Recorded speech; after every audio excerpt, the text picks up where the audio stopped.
Extension office, and we're going to make some winter weather preparedness kits. Thanks for being here with us. Well, thanks for having me, because I think this is an important topic, especially this time of year. I think we were a little spoiled last year with the mild winter. We didn't have a whole lot of winter weather. And it seems like it's kind of like that this year, too. It does, but you never know with Kentucky weather. That's the great thing about living here. As you well know, it can change in a minute. If you don't like the weather, stick around. It'll be a little bit different tomorrow. That's right. And so if it does get bad outside and we have some winter weather emergencies, we want to make sure that we're prepared.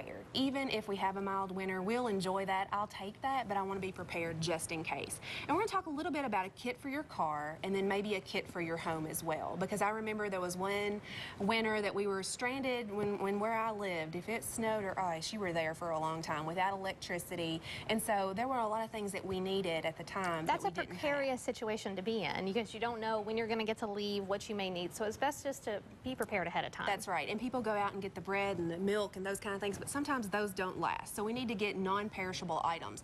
But probably in your car, I have the backpack over there, and that's kind of what I keep all my preparedness items in, because it's easy to grab if you need to switch vehicles, or if you're going with a friend who might not have a kit, you can take that as well. And in it has a warm blanket, and usually I have kids traveling with me, so I have a blanket for each person. Make sure it's warm, and those hot spots down there, the hot spots that you can kind of break open and keep your hands warm. Warmth is very important, because if it's cold and if your battery's not engaged and you're not able to keep the heat on in the car, then you definitely need to keep warm. And you're not always sure how long it's going to take for help to arrive. So those things could definitely come in handy if it's going to be, you know, a couple hours, or worse, maybe several hours before someone can get to you. That's exactly right. So warmth is very important in the car. Also, you know, winter is tough on our batteries, and so we don't want to have a battery issue. So jumper cables are important, and we have a put together kit. It has a first aid kit, jumper cables, a flashlight, all under $20. If you're not real handy about putting kits together, you can go buy a pre-purchased or a pre-made one.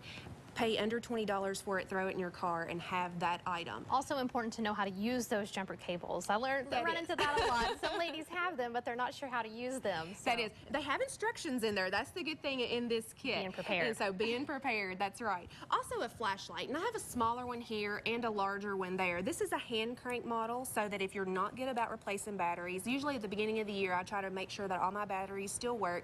Make sure I have maybe an extra set in there, but this is a hand crank flashlight. And you just crank it, and it's an LED, and it lights up. And so it's handy, and it's small, and so it can fit in your car, because space is definitely a commodity in my vehicle, and I want to try to utilize all the space possible. Also, some water here. It's also good to have water in your car. I have the smaller bottles here for your car, and then you need about a gallon a day, because in your home we want to say that you need to make sure that you're prepared for 3 days, 72 hours, and you need a gallon of water for every person you have in your home. And so the larger jugs for your home and the smaller ones for your car. Along with water, we need food. Yes. That's something that I need. I get a headache and get cranky. So we have all kinds of food that are non-perishable, some high-protein foods. If you like protein bars, energy bars, complete protein drinks that have all that in there, those are good to keep in your car. Peanut butter. I have the kids' full nutrients here in the drink, some portable applesauce. I have some dried apple chips that we'll talk about a little bit later, jerky, tuna, dried fruit.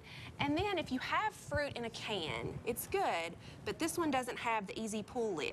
And so you need to make sure that you have a handheld can opener to get this open. It's fine to carry this, because sometimes you can get those inexpensively, but you want to make sure that you do have the can opener that goes along with it. So those are items we would both want in the car as well as at the house. That's right, that we would want both of those. Also the first aid kit in the home and in the car.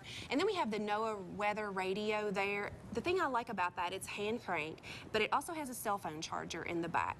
Because I know in the last emergency, a lot of people only had cell phones because they didn't have their landline, and they weren't able to communicate because we were without signal for a while.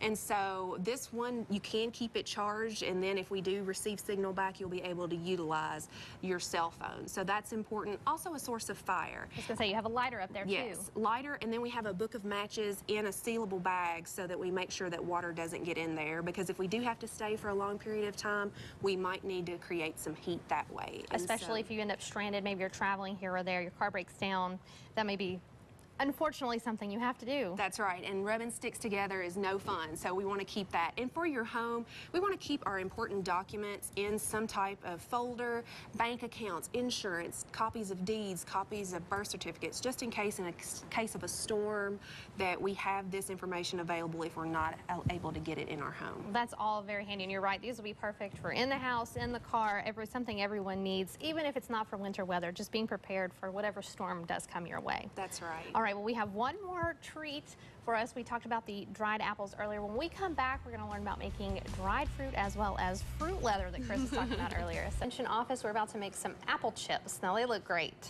Now, these are really good because we just talked about having dried fruit in our disaster kit, and this is perfect way to do that. And Stephanie, a lot of times I'll go to the grocery, I'll buy a whole bag of apples, but I won't get to eating them all. You know, I'm guilty of that as well. well. There'll be some left, and instead of throwing those out, we can make these apple chips. So just take your apple here, and this is a handy little piece of equipment because it'd be a little time consuming to peel, core, and slice all your apples. But with this apple peeler and core and slicer, you can kind of do that in all one movement. 3 in 1. 3 in 1. So and it's really easy to use. My 7-year-old, she was helping me do this summer, and so she can use it. And it just affixes to the counter? It does. It affixes to the counter, and then you just turn it, and it just peels, and it slices, and it cores your apple. All at the same time? All at the same time. And see, I have one done here, and you can kind of see, and it's evenly sliced, which I have a little bit of a hard time doing if I'm doing it manually.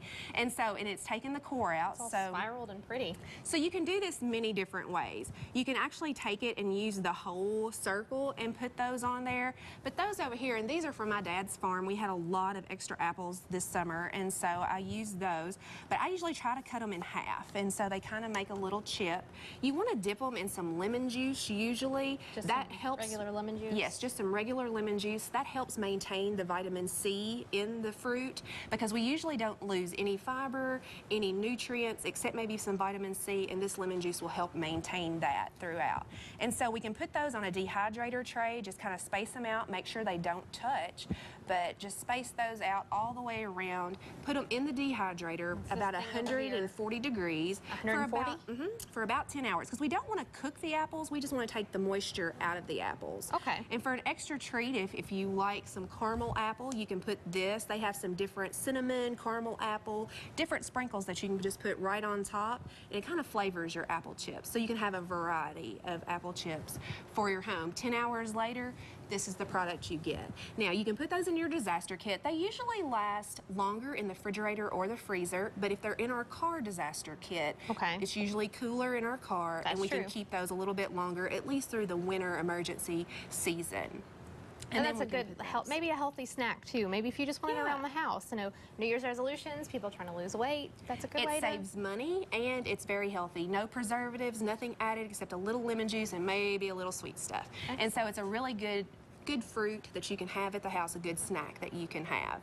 And so just something a little extra, and you can keep that in your disaster kit. At room temperature, we usually last about a month, if it lasts that long, because those are so good that usually they disappear. Snatching them up. Snatching them up, so they go really fast. And the other thing... The fruit leather, this is what everyone's been buzzing about here. The fruit leather. And it kind of looks like leather here. This is an apple fruit leather, and that over there is a peach fruit leather. Super simple, Stephanie. We take 2 cups of some overripe fruit or some fruit that you have. You can even use canned fruit if you don't have any available fruit on hand. But you take 2 cups of fruit, and then we use a sweetener like corn syrup or honey because sugar will crystallize. Okay. And so we don't want to use that, and use some... If you have local honey, I'm out right now, but about a tablespoon of that. And then you can kind of sweeten this to your taste. You don't have to put any sweetener in there, but I like my fruit leather a little sweet. So all right. We just puree this and in here, and then we pour it onto this tray. The one that doesn't have the holes in it. Right, because this is specially designed for fruit leather, those kind of things. And so you can just pour that on there. Let me plug that up, and then we'll...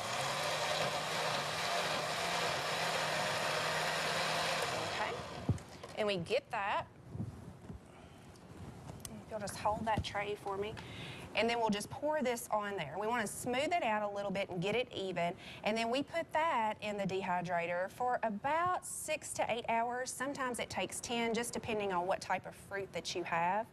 But if you don't have a dehydrator, don't worry, because we can also do this in the oven. And I have some peach over here that we've done in the oven, and we just put plastic wrap. Okay. You put plastic wrap on your tray, and don't worry about the plastic, because we're going to set this at the lowest temperature that your oven will allow you to do. Mine's 170, but you can do 140 for about 6 hours, and you have the same product. Excellent. Well, that's a great healthy treat. And like you said, be sure you put it in your emergency kit so you'll have it if you need it. That's right. Thank you so much for joining us today. Thank you. We'll be right back with Dinosaur World. Stick around.